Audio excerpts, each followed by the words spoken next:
Welcome guys, my name is Arthur Parks and I'm your Pinoy ER nurse. For today's video, pag-uusapan natin is triage. So sit back, relax, and enjoy. So at first, what is triage? Well, triage is a way on how you will classify yung urgency ng treatment, especially if you're dealing with a large population. This is a very specific skill na di-develop ng mga emergency nurses na ikaw talaga yung may mata na alam mo kung sino yung dying, sino yung may sakit talaga, sino yung very critical, at sino yung kayang magantay. And it's very crucial. Guys, dahil ikaw mismo yung magdidictate kung gaano magiging ka-busy yung ER, kung gaano, nakasalalay sa'yo talaga yung minsan yung buhay ng mga pasyente. Kasi if you miss like a very critical vital sign, then pwede talaga mag-arrest or pwede kayong magkaroon ng episode na magkukode yung pasyente habang nag-aatay sa waiting room, and you don't want that to happen. So as an emergency room nurse, it takes a while for you to develop this. Actually sa akin, it took me around 5 months bago nila talaga ako hinayaan na mag-work dun sa triage station, because you will have a triage station. And until now, kapag medyo hindi pa rin ako sigurado, I always ask my senior nurses to have like a second look just to make sure na, wala akong na-miss. Pero yeah, this is something na hindi nyo pa talaga alam pagka-graduate nyo ng nursing school. It takes a while for you to learn that special skill. So, in the emergency room, we use ESI, or the Emergency Severity Index. Now, you have 5 categories. So 1 to 5. 1 is yung pinaka-critical, yung 1. So, normally yung gigradean nyo ng 1 or ipuput nyo yung level 1, yung mga active code, yung pagpasok pa lang, minsan itatawag sa inyo ng EMS na there's an ongoing code, o kaya they're suspecting like a cerebral hemorrhage, yung mga ganun. So yun, pwede nyo kaagad i-categorize as level 1. Level 2 guys, it's high risk.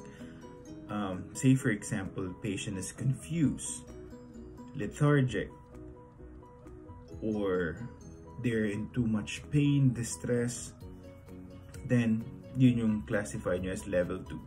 Level 3, 4, and 5, it all depends on the number of resources that they will be getting. Karamihan ng mga nakikita namin sa ER falls under level 3, meaning they will be needing more than 2 resources, like kunyari kailangan nila ng IV, ng x-ray, CT scan, medications and all. So normally yan yung mga abdominal pain, difficulty breathing, pero medyo okay naman yung O2 saturation nila. Next is level 4, normally nagre-require ng isang resource lang yung kailangan. Say for example, yun yung may mga simple fracture, mayroong mga ear infection, may kunyari mga mild cough. And then 5, yun yung mga wala talagang kailangan resource, nandun lang sila for like, say for example, mag-fill lang ng prescription, or naubusan lang sila ng pain meds. Sometimes may mga ganun level. So napaka-critical talaga na ikaw yung marunong mag-set kung ano yung severity nila, kasi pwede mong ma-miss mo yung isang information na yung level 2 may lagay mo sa level 3. So medyo delikado yun. So you need to have a very keen, observant eyes pag nasa triage ka, na lahat dapat nakikita mo siya simultaneously. Perfect example is, a week ago, may tinawag sa amin, kasi you have your emergency phone pag sa ER, na tumatawag yung EMS or yung medical services. Mag-a-advise sila sa inyo kung may dadalhin silang pasyente, ano yung vital signs, if the patient is critical, and then kung gaano sila kalapit na sa hospital para makapag-prepare kayo. When they called in, it took them like 30 minutes para i-transfer yung patient. Medyo malayo yung pinanggalingan ng ambulansya. And based on the initial triage nila, it was just a simple abdominal pain. They said that the patient woke up around like 3 a.m. complaining about abdominal pain. And for us, it was okay. Yun lang yung nakuha namin information. Binigay nila yung vital signs, blood pressure slightly elevated, pero O2 saturation is okay. Walang fever. The patient is like breathing on its own. Wala namang oxygen. So for us, it was just, okay, abdominal pain. It's possible na pwedeng appendectomy, pwedeng gas, especially holiday season, pwedeng maraming nakain yung tao. So, ganoon lang. Hindi namin in-anticipate na secondary lang pala yung abdominal pain niya. So, pagkakita ko mismo ng patient, ako yung nag-receive ng patient, I told him na, this is not an abdominal pain. Pagkakita ko pa lang dun sa patient, hindi makapagsalita yung patient. Tapos, based dun sa report from EMS, tinanong ko kasi kung do you have like a baseline kung ano ba talaga siya. At sabi nila, patient is talking, speaking like you and I the night before. So from that type of level of, you know, mental status, tapos yung nakikita ko ngayon doon sa patient, halos hindi siya magsalita. Yun talaga yung nag-trigger talaga sa akin na this is not an abdominal pain, pero yung pasyente natin is posible nagkakaroon ng brain bleed yan and na-stroke na pala yun. Na secondary lang yung abdominal pain kasi normally if sobrang nagbe-build up yung pressure sa ulo nyo, like may bleed, ang tendency ng katawan natin is to compensate. So itatry niyang i-release yung excess fluid. So yung laki ng tiyan ng pasyente, it's urine. Kasi hindi na siya makaihi dahil paralyzed na yung katawan niya. So yun, that's the perfect example na kailangan kayo mismo alam ninyo kung ano yung critical na hinahanap ninyo sa pasyente. So, ito guys, ginawa ko to kasi medyo nahihirapan ako nung una na nakaharap sa computer habang tinatanong yung pasyente. It's actually a long list kung iisa-isahin ninyo yung triage like bullets. Pero the rest naman, it's self-explanatory. These are like yung mga critical na kailangan nyo talagang itanong sa pasyente ninyo. So, I think it's better kapag talagang nakatuon yung pasyente niyo sa patient rather than you talking to the patient tapos nakaharap kayo sa computer nagta-type. Although medyo hindi naman sobrang matrabaho kasi ako minsan napapabilis yung pag-triage ko sa kanila tapos saka ko i-enter sa computer yung mga info.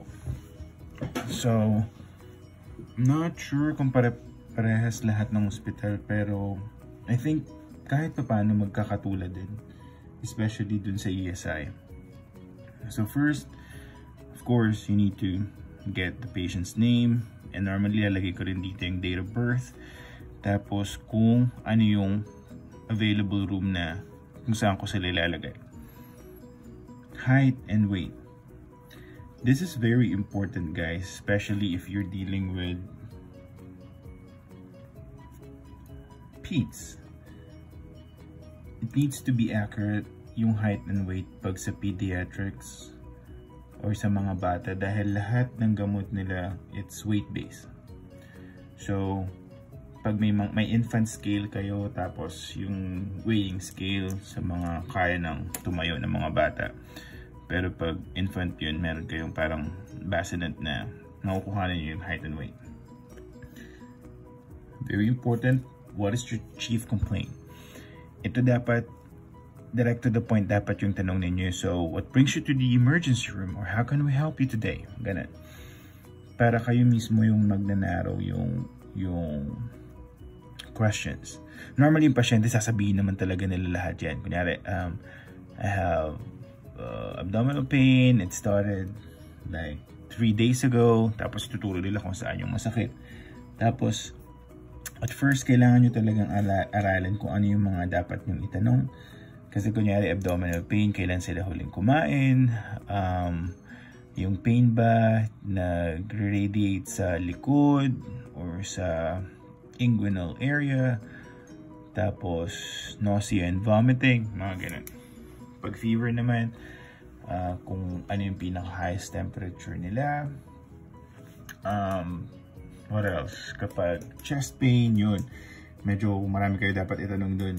Like kung saan nag-originate yung pain, kung kailan nag-start, kung mayroon silang tinitake ng mga gamot, something like that. Another important is allergies. You need to ask your patient if they have any known allergies to further medicine para at least ma-take note yung agad.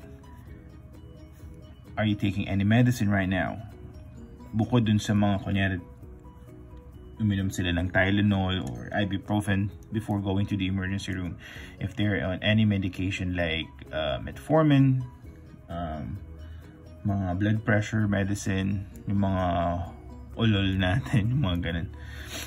So, yan. Also important, if they smoke. Yes or no lang yan. Minsan, mga magpapalusot pa yan na, it's only like once a day. Pero yun, it's just yes or no pag sa smoke. Ito, past medical history or past medical surgeries that we need to be aware of.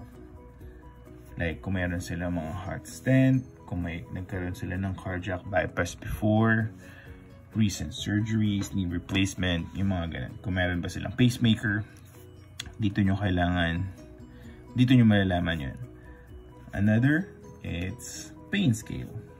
So if complaining about pain, I would normally ask them, scale of 1 to 10, 10 will be like the worst pain that you experience. How do you rate your pain right now? Normally, yung bibigay ng mga yan, pag yung mga nasa ESI 3, normally mga 6 or 7. Pero, magkakaiba naman talaga tayo ng pain tolerance. So, minsan yung 3 para sa akin, pwedeng 10 na para sa'yo. So, you just need to make sure that's properly documented. And then, ang pinaka-importante guys, actually na-realize ko lang yung importance ito na nagtatrabaho na ako sa ER, it's the vital signs. Dati nung mga nursing student tayo, minsan hinuhulaan lang natin yun yung BP, 120/80, kaya makikita ko 20, RR, ganyan. But it's very crucial. Perfect example is temperature. Normally, ang i-consider natin na fever is anything in excess of 100.4 Fahrenheit because we use Fahrenheit. Anything more than that, it's a fever, on a medical perspective. Heart rate, normally nag-range yan sa mga 20 for adults. Ang peds, nag-range sila from 25 to 30. Pulse rate, normally mga around 70 to 90 pulse rate. Blood pressure, 120/80. And O2 saturation, at least more than 90%. Pero minsan, kasi may mga COPD tayo ng mga pasyente ng normal nila is mga 94, ganun. So, ang critical minsan sa vitals, pa lang alam na nyo kung ano yung nangyayari sa pasyente. Say for example, pag elevated ang temperature, elevated ang respiratory rate, elevated ang pulse rate, automatic yan. Magte-trigger yung system ninyo ng possible sepsis. So, dun pa lang, alam ninyo na kailangan nyo ng lab works, kailangan ninyo ng IV, posible na magkakaroon ng antibiotic treatment, and there's a possibility na, ma-admit talaga yung pasyente. Depende kung ano yung magiging result dun sa lactic test niya or sa blood culture or WBC count. So, dito pa lang, makikita nyo na talaga guys kung ano yung magiging course of treatment.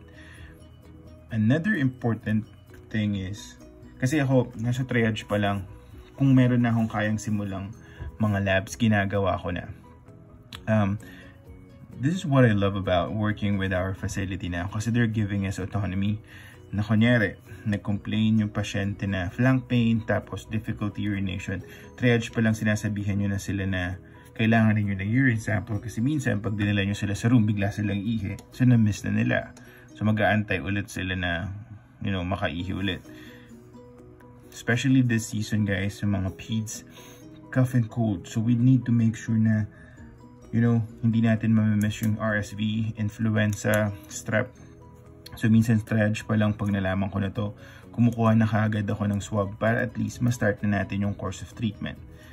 So yun guys, dito ito yung pinaka nagiging base ko, and then after pag nakuha ko na to lahat ng information, na transfer ko na sila kung sa room or kung babalit sila sa waiting list, then saka ko i-encode. Normally yung pag-encode naman ito guys, it's less than 2 minutes, lalo na pag nasanay na kayo. So this is what I normally use.